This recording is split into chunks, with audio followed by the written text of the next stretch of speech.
Jadi kalau menurut saya ya ini berkaitan dengan stimulasi, apalagi kalau misalnya dari bayi gitu ya. Bayi itu kan sebenarnya kita ibaratkan itu seperti gelas kosong ya. Jadi kita harus mengisi pelan-pelan juga, nggak yang langsung dijuk gitu kan. Jadi kita makanya sebenarnya ketika bayi gitu ya, beberapa bulan itu kan ada milestone yang harus dipenuhi ya. Mungkin di buku Pink, buku KIA itu juga ada centang-centangnya usia 3 bulan itu sudah harus bisa apa gitu kan.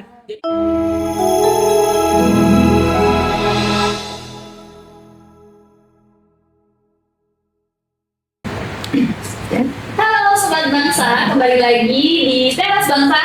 Bahas sana, bahas sini tentang kesehatan. Yeay. Jadi kembali lagi bersama saya Zara dan rekan saya Lisa. Kali ini kita akan membahas tentang episode podcast terkait ilmu parenting masa kini. Jadi judulnya pada kali ini apa Mbak Lisa? Dampak screen time pada anak. Oke, tentu saja karena kita nggak berdua doang ya Mbak. Benar banget.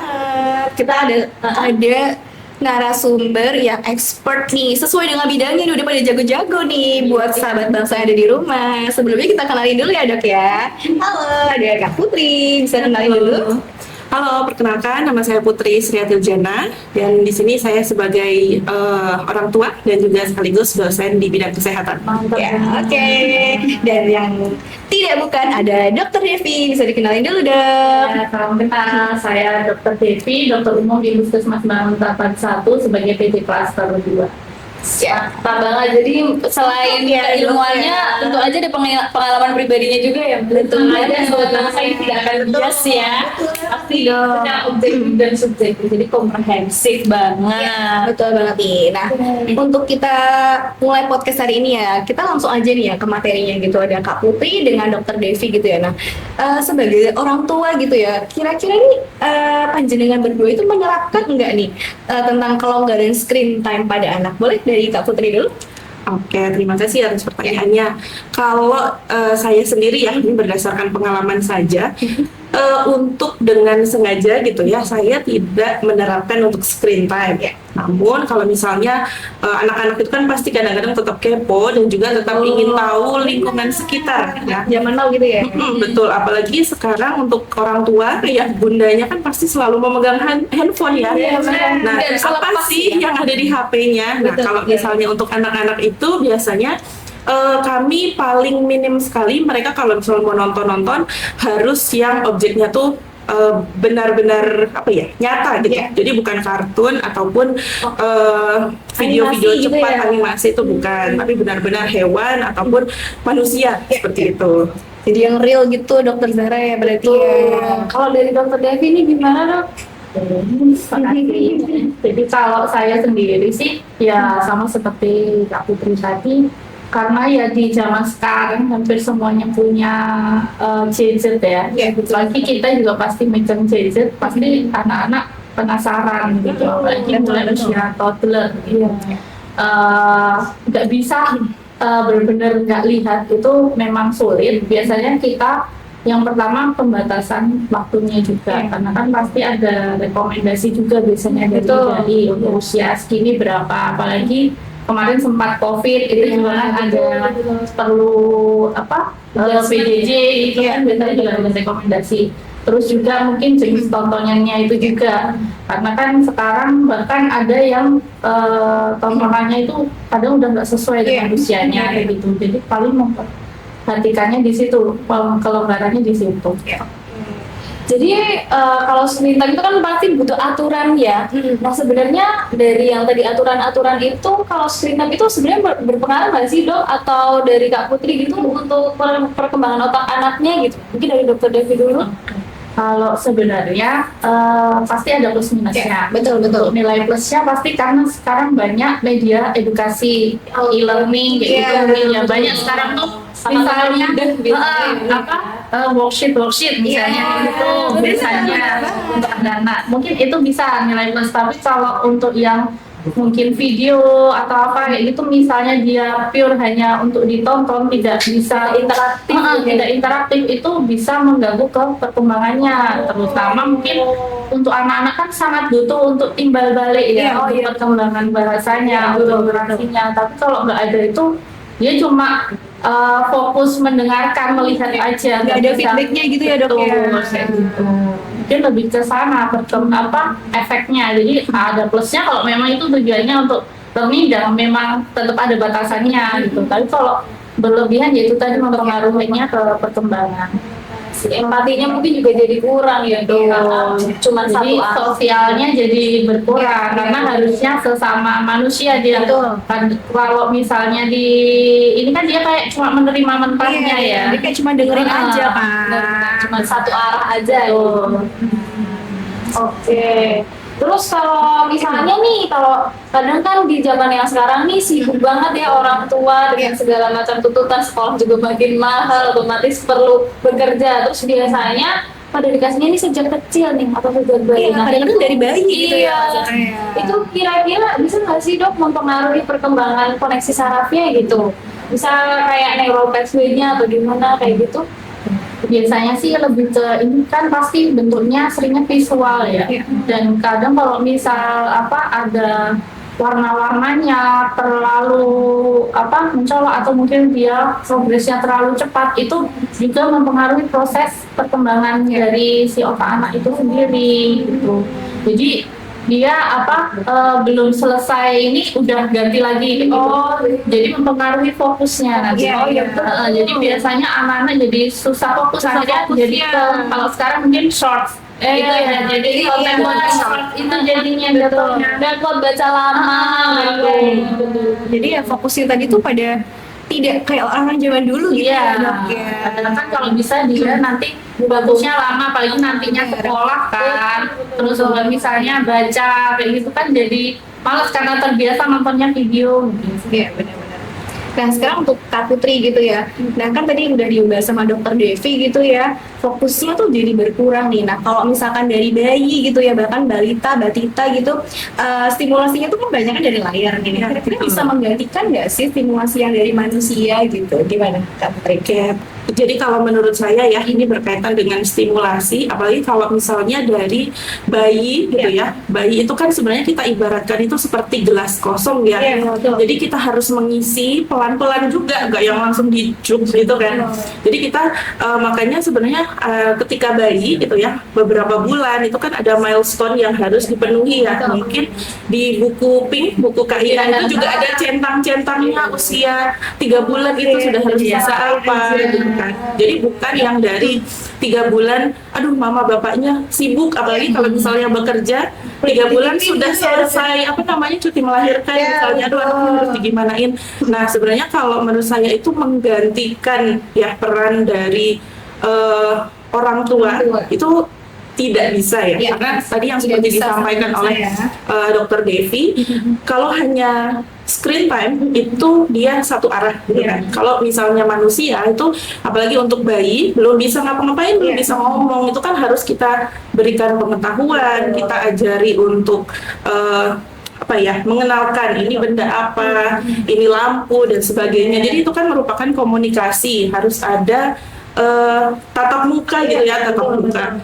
Kontak mata seperti itu. Jadi kasih 2 arah gitu ya. Jadi anak bayinya memperhatikan kita juga merespon apa yang dia tanggapi kayak gitu. Jadi kan mereka akan merasa, oh ini yang saya katakan benarkah gitu kan. Jadi ada pembenaran, ada kesalahan gitu. Jadi mereka tahu. Sedangkan kalau misalnya tadi mungkin dengan hanya melihat screen time, oh gambarnya seperti ini, oh maksudnya ini. Mungkin kalau misalnya masih bayi belum tahu ya, ini tuh maksudnya apa gitu kan. Jadi mereka hanya menerima gambar-gambar saja, video saja seperti itu, tanpa mengetahui maksud ini apa sih maksudnya gitu. Apa sih gitu ya, Kak ya. Betul. Nah, berarti secara nggak langsung tuh screen time itu bisa mempengaruhi konsentrasi atau daya fokus anak gitu nggak sih, Kak, sebenarnya?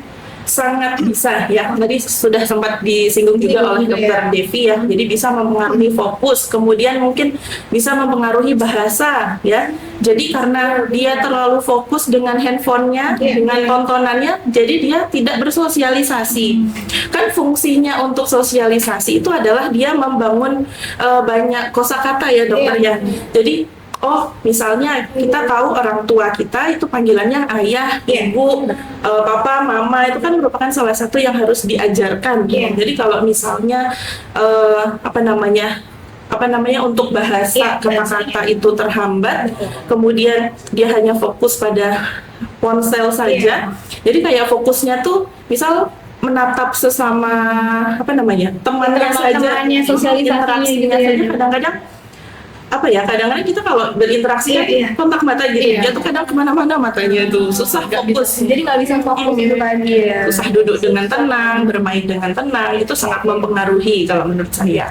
Berarti faktornya banyak banget nih Kak Zahra nih. Kita juga kayak baru tahu juga nih ya ternyata ya. Sangat berpengaruh ya ternyata. Efek itu kan panjang banget gitu loh, nggak cuma berhenti di udah habis nonton tuh udah selesai gitu ya. Ternyata kemana nih? Saya juga kadang ini kalau misal posyandu gitu, terus bawa nih anak-anaknya, terus biasanya yang keluhannya berat badannya susah naik nih, terus habis itu ibu-ibunya bilang iya itu kalau disuruh makan nggak mau dong kalau nggak pakai HP kayak gitu, harus dengan HP. Nah sebenarnya screen time ini berpengaruh nggak sih dengan nafsu makan anak kayak gitu? Sebenarnya ini kalau rekomendasi dari IDAI kan memang untuk feeding rules itu kan anak itu dikasih waktu buat makan, ya udah fokus makan. Kenapa? Karena dia biar bisa fokus sama rasa makanannya, explore makanannya, jadi dia menikmati. Kalau misalnya dia sambil nonton kayak yang penting masuk aja gitu, jadinya malah jadi malah harus ada tontonan buat makan, tapi padahal dia nggak menikmati makanan itu, makanya kadang tidak bisa maksimal kenaikan berat badannya karena itu tadi. Kadang jadi mungkin dia ngunyahnya juga enggak, ini malah di mood kayak gitu karena fokus nonton, jadi cuma betul. Jadi memang rekomendasi dari IDAI kan memang diminta tidak sambil ngapa-ngapain, bahkan main juga sebenarnya juga tidak. Jadi memang fokus makanannya aja. Dikasih waktu segitu, habis ya udah.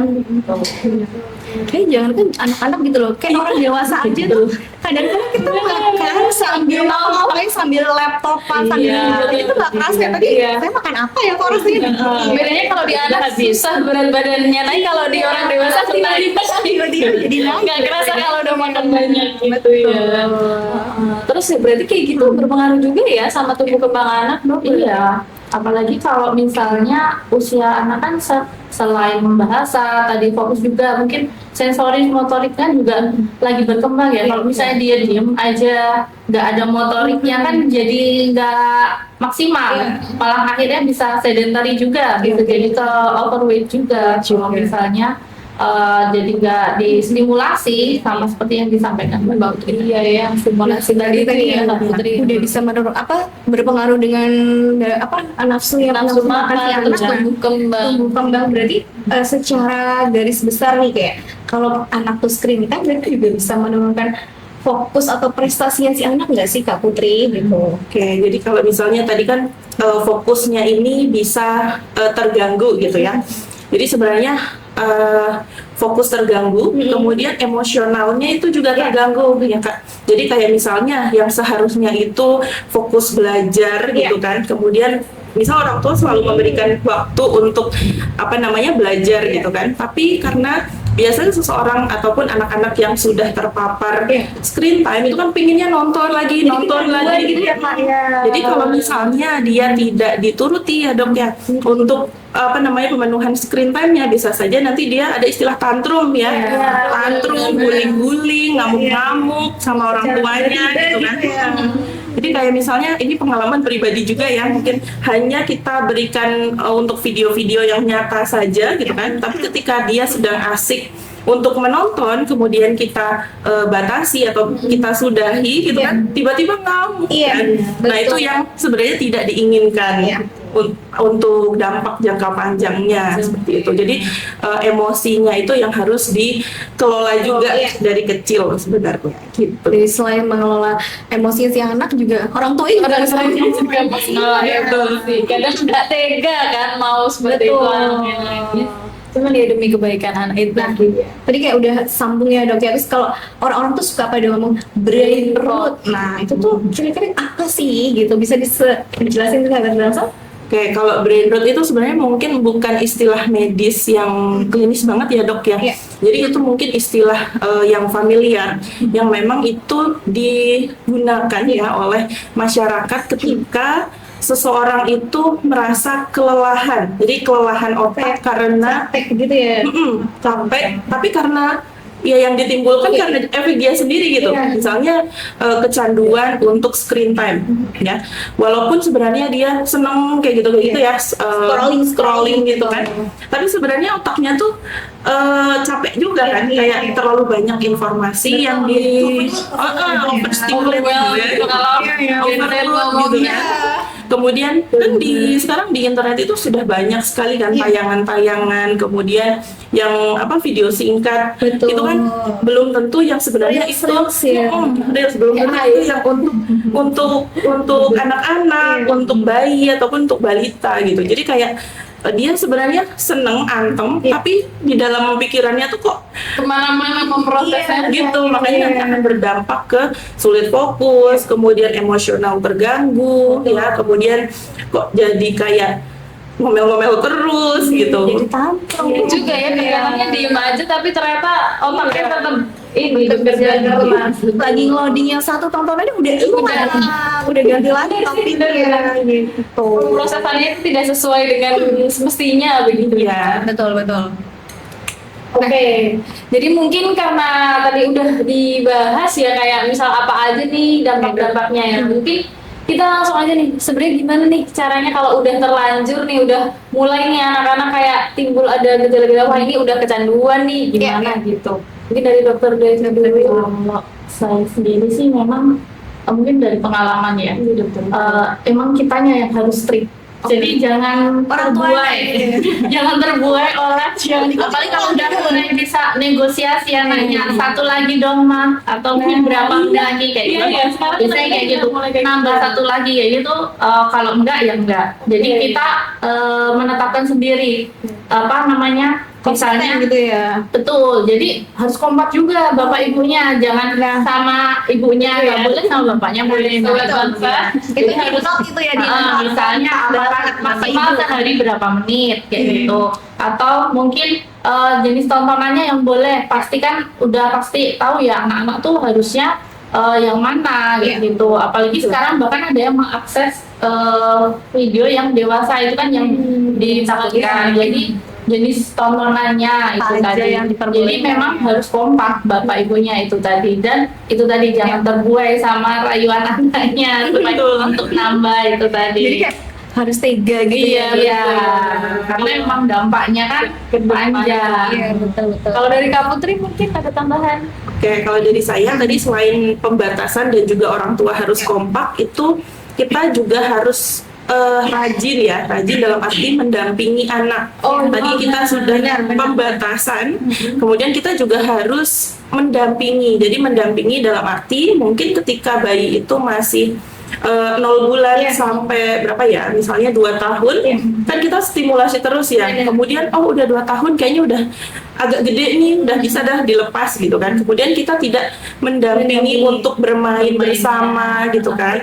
Gak cuman hanya duduk bersama gitu kan, ngobrol, kemudian Jangan sambil pegang HP. Nah, itu yang penting ya, tidak sambil pegang HP orang tuanya.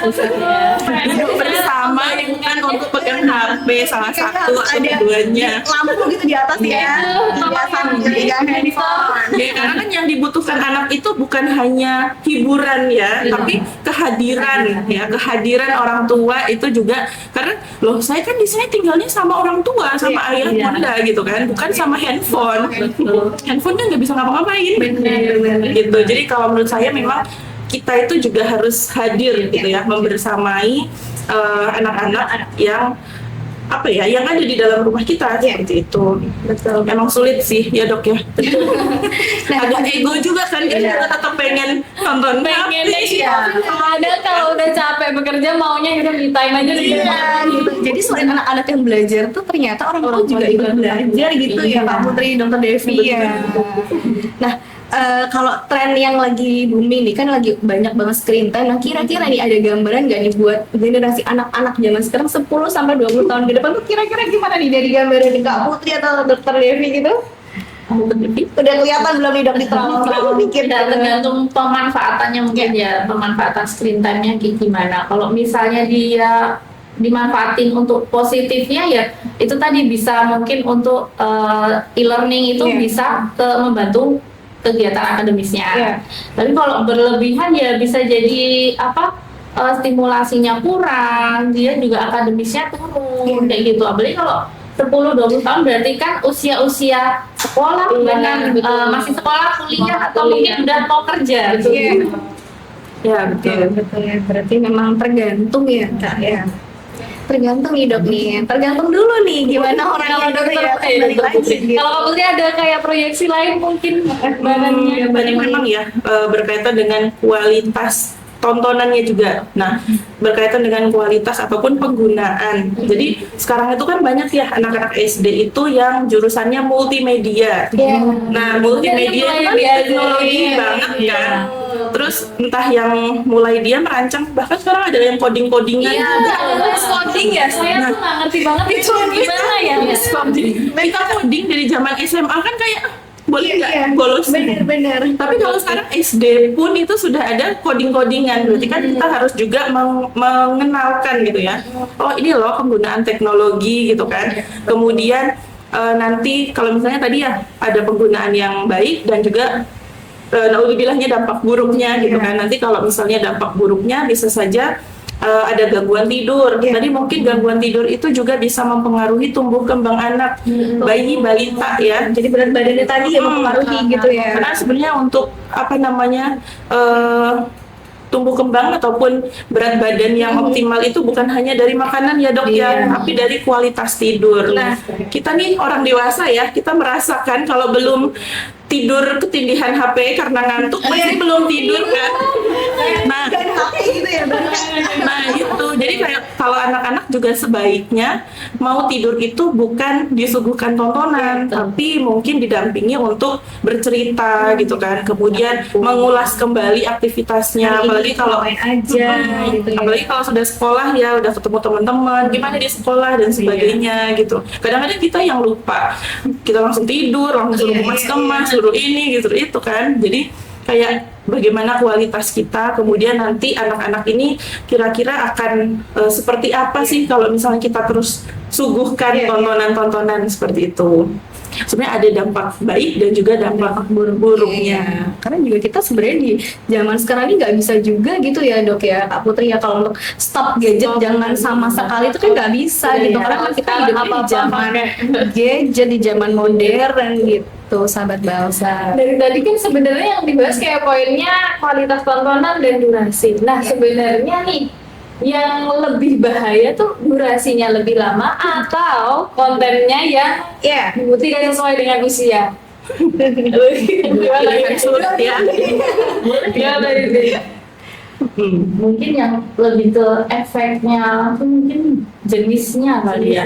Kalau misalnya dia udah sekali nonton, apalagi anak-anak itu ingatannya kan tajam ya. Kalau jenis kontennya nggak sesuai, takutnya itu yang mengajarkan yang nggak bagus. Mungkin saat itu dia nggak meniru, tapi nanti di lain waktu tiba-tiba dia mungkin mengucapkan kata yang kita aja nggak pernah ngucapin, kok tiba-tiba tahu gitu ya kata-katanya. Mungkin itu, walaupun durasi pun juga walaupun mungkin kontennya bagus, kalau misalnya terlalu lama juga berpengaruh juga gitu ke proses otaknya gitu. Jadi levelnya dulu tuh jenisnya dulu ya Dok ya. Kalau saya mungkin jenisnya dulu. Kalau Putri kayak tadi jenisnya itu juga bisa ya, karena itu sebenarnya bagi anak-anak tuh yang mudah diingat. Set dia nonton apa tuh langsung Bunda tadi saya nonton ini gini, waduh gitu kan. Kita kadang-kadang teringat sendiri. Tapi selain itu memang durasi itu juga penting ya. Kadang-kadang sekarang short video gitu ya. Short video itu kan biasanya gimana orang bisa menyajikan video pendek kan, berarti dipercepat lah atau kontennya tuh kayak sebenarnya nggak full gitu kan, jadi kayak terputus-putus. Jadi anak-anak yang seharusnya tuh dia bisa menganalisis, kan anak-anak menganalisisnya nggak bisa cepat kayak orang dewasa kan, jadi kayak sut gitu kan, kok udah harus berpindah.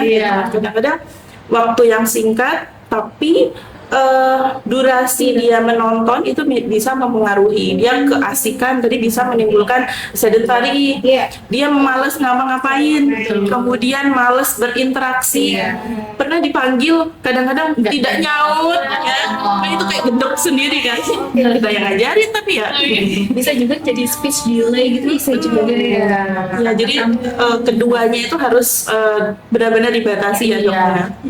Jadi semuanya harus dibatasin, pokoknya emang sesuatu yang berlebihan tuh nggak baik gitu ya pada dasarnya gitu. Tadi kayak ada poin plus nih, kayak aku tadi dari Dokter Devi, pertama adalah harus kompak dulu nih Dokter Zahra nih, terus yang kedua ada pembatasan gitu ya dari Kak Putri dan kehadiran orang tua. Betul, 3 Jadi, poin. poinnya sebagai orang tua tetap harus hadir kayak gitu ya. 3 poin ini tuh nggak bisa namanya satu-satu jalan gitu ya, jadi harus berdampingan semua. Nah, closing statement dulu nih dari Dokter Devi dulu untuk sahabat bangsa yang ada di rumah gitu, para Gen Z, orang tua sekarang Gen Z Atau ada calon orang tua. iya, calon orang tua di masa yang akan datang gitu ya. Seperti saya juga belajar di KCD akan lebih banyak. Iya, kan udah di tahun ini, maksudnya udah di masa yang dimana kita nggak bisa lepas dari gadget, dan anak-anak juga pasti juga berkembang, atau usia pasti juga kenal gadget. Kita nggak mungkin benar-benar melarang, nanti dia kesannya kayak di Goa nggak kenal gadget. Jadi ya dikenakan sewajarnya dan sesuai usianya, dan tetap ada batasan. Kekompakan orang tua untuk memberi batasan. Itu saja kalau dari saya. Kalau dari Kak Putri.